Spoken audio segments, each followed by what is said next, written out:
എല്ലാവർക്കും ഡെലിഷ്യസ് റെസിപ്പീസിൻ്റെ പുതിയൊരു വീഡിയോയിലേക്ക് വീണ്ടും സ്വാഗതം.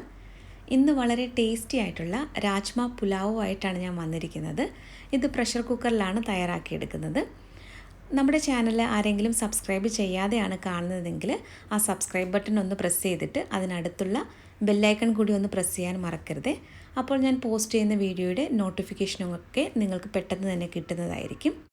ഈ പുലാവ് തയ്യാറാക്കാനായിട്ട് 1/2 കപ്പ് രാജ്മ നന്നായിട്ട് കഴുകിയ ശേഷം ഓവർനൈറ്റ് വെള്ളത്തിൽ ഇത് കുതിർത്തിയെടുത്തതാണ്. ഇതിപ്പോൾ അടുത്ത ദിവസം രാവിലെയാണ്. ഈ കുതിർത്തി വെച്ചിരുന്ന വെള്ളമൊക്കെ കളഞ്ഞിട്ട് ഇത് രാജ്മ മാത്രമായിട്ടാണ് ഞാനിപ്പോൾ പ്രഷർ കുക്കറിലേക്ക് മാറ്റിയത്. ഇത് വേവാനായിട്ടുള്ള ആവശ്യത്തിനുള്ള വെള്ളം കൂടി ഒഴിച്ചു കൊടുക്കുന്നുണ്ട്. ഇനി കുക്കർ അടച്ചു വെച്ചിട്ട് മീഡിയം ഫ്ലെയിമിൽ വെച്ച് 10 വിസിൽ വരുന്നവരെയാണ് ഞാനിത് വേവിച്ചെടുക്കുന്നത്. പിന്നെ നമുക്ക് വേണ്ടത് ബാസ്മതി റൈസാണ്.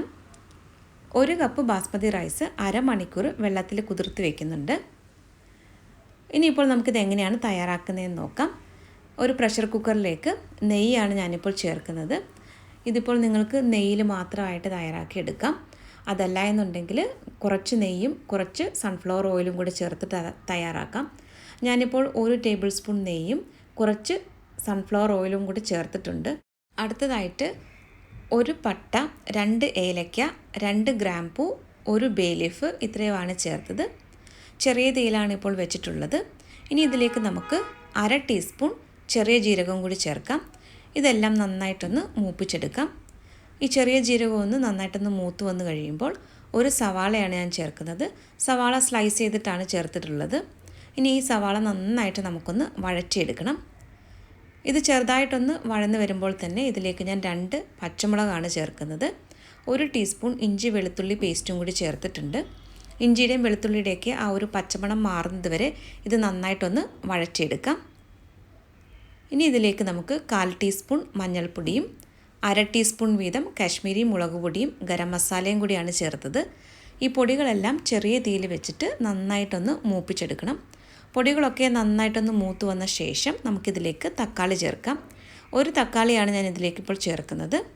ആദ്യം നമുക്ക് ഈ തക്കാളി ഈ മസാലയൊക്കെ ആയിട്ട് ചേർത്തിട്ട് നല്ലതുപോലെ ഒന്ന് ഇളക്കി യോജിപ്പിക്കാം. അതിനുശേഷം നമുക്കിതിലേക്ക് ആവശ്യത്തിനുള്ള ഉപ്പ് ചേർക്കാം. നന്നായിട്ട് ഇതൊന്ന് മിക്സ് ചെയ്തെടുക്കാം. തക്കാളി നല്ലതുപോലെ ഒന്ന് വെന്ത് ഉടഞ്ഞു വരണം. അപ്പോൾ ഇത് നന്നായിട്ടൊന്ന് ഇളക്കി യോജിപ്പിച്ച ശേഷം നമുക്കിതൊന്ന് അടച്ച് വെച്ചിട്ട് വേവിച്ചെടുക്കാം. ഇനി ഇതൊന്ന് തുറന്ന് നോക്കാം. തക്കാളിയൊക്കെ ഇപ്പോൾ പാകത്തിന് നന്നായിട്ടൊന്ന് വെന്ത് വന്നിട്ടുണ്ട്. ഇതുപോലെ സ്പൂൺ കൊണ്ടൊന്ന് പ്രസ് ചെയ്ത് കൊടുത്താൽ മതിയാകും. ഇപ്പോൾ നമ്മുടെ മസാല ഇവിടെ റെഡി ആയിട്ടുണ്ട്. ഇനി ഇതിലേക്ക് നമുക്ക് അടുത്തതായിട്ട് ചേർക്കാനുള്ളത് വേവിച്ച് വെച്ചിരിക്കുന്ന രാജ്മയാണ്. അപ്പോൾ ഈ വേവിച്ചെടുത്ത ശേഷം ഇതിൽ കുറച്ച് വെള്ളം ഉണ്ടായിരുന്നു, അത് ഞാൻ മാറ്റി വെച്ചിട്ടുണ്ട്. അത് കളയുന്നില്ല, അത് ഉപയോഗിച്ചിട്ടാണ് അരി വേവിച്ചെടുക്കുന്നത്. ഇനി ഇതിലേക്ക് 1 ടീസ്പൂൺ നാരങ്ങ നീര് കൂടി ചേർത്തിട്ടുണ്ട്. ഇതിപ്പോൾ നന്നായിട്ടൊന്ന് മിക്സ് ചെയ്തെടുക്കുകയാണ്. അടുത്തതായിട്ട് ഇതിലേക്ക് നമുക്ക് കുറച്ച് മല്ലിയിലയും കൂടി ചേർക്കാനുണ്ട്. പിന്നെ നമുക്ക് അടുത്തതായിട്ട് ചേർക്കാനുള്ളത് ബാസ്മതി റൈസാണ്. 1 കപ്പ് അരി 30 മിനിറ്റ് വെള്ളത്തിൽ കുതിർത്ത് വെച്ചിട്ടുണ്ടായിരുന്നു. അരമണിക്കൂറിന് ശേഷം ഒരു സ്ട്രെയിനറിലേക്ക് ഞാൻ മാറ്റി വെച്ചിട്ടുണ്ടായിരുന്നു. അരി കൂടി ചേർത്തിട്ട് ഏകദേശം 1 മിനിറ്റോളം ഇതുപോലെ ഒന്ന് നമുക്കൊന്ന് ഇളക്കി കൊടുക്കാം. അതിനുശേഷം ഇത് വേവാനായിട്ടുള്ള ആവശ്യത്തിനുള്ള വെള്ളം ഒഴിച്ചു കൊടുക്കണം. ഈ രാജ്മ വേവിച്ച വെള്ളം ഞാൻ മാറ്റി വെച്ചിട്ടുണ്ടായിരുന്നു. ഇപ്പോൾ ആ രാജ്മ വേവിച്ചെടുത്ത വെള്ളം ഏകദേശം എൻ്റെ കയ്യിൽ 1.25 കപ്പുണ്ട്. അപ്പോൾ ആ ഒരു വെള്ളമാണ് ഞാനിപ്പോൾ ഇതിലേക്ക് ഒഴിക്കുന്നത്. ഇനിയിപ്പോൾ നിങ്ങളുടെ കയ്യിൽ ഇത്രയും രാജ്മ വേവിച്ച വെള്ളം ഇല്ല എന്നുണ്ടെങ്കിൽ നോർമൽ വാട്ടറും കൂടി ചേർത്തിട്ട് നമുക്കിത് വേവിച്ചെടുക്കാവുന്നതേ ഉള്ളൂ. അപ്പോൾ 1 കപ്പ് അരി ആയതുകൊണ്ട് ഞാൻ ഏകദേശം ഒരു 1.25 കപ്പ് രാജ്മ വേവിച്ച വെള്ളം ചേർത്തിട്ടുണ്ട്. ഇനി ഇതിലേക്ക് ആവശ്യത്തിനുള്ള ഉപ്പ് ചേർത്ത് കൊടുക്കാം. ഉപ്പ് ചേർത്തിട്ട് നന്നായിട്ട് ഇതൊന്ന് ഇളക്കി കൊടുക്കാം. ഇപ്പോൾ ഇത് നല്ലതുപോലെ തിളച്ച് വരാൻ തുടങ്ങിയിട്ടുണ്ട്. ഇനി കുക്കർ അടച്ചു വെച്ചിട്ട് മീഡിയം ഫ്ലെയിമിൽ വെച്ച് 1 വിസിൽ വരുന്നത് വരെയാണ് വേവിച്ചെടുക്കുന്നത്. പ്രഷറൊക്കെ നന്നായിട്ട് പോയ ശേഷമാണ് ഞാനിപ്പോൾ ഇത് തുറന്നിട്ടുള്ളത്. നല്ല പെർഫെക്റ്റ് ആയിട്ടുള്ള രാജ്മ പുലാവ് ഇവിടെ റെഡി ആയിട്ടുണ്ട്. ഇതുപോലെ ഫോർക്ക് ഉപയോഗിച്ചിട്ട് വേണം സൈഡിൽ നിന്നും ഒന്ന് ഇളക്കി കൊടുക്കാനായിട്ട്. വളരെ പെട്ടെന്ന് പ്രഷർ കുക്കറിൽ നമുക്ക് തയ്യാറാക്കിയെടുക്കാൻ പറ്റുന്ന നല്ല ടേസ്റ്റി ആയിട്ടുള്ളൊരു പുലാവാണിത്.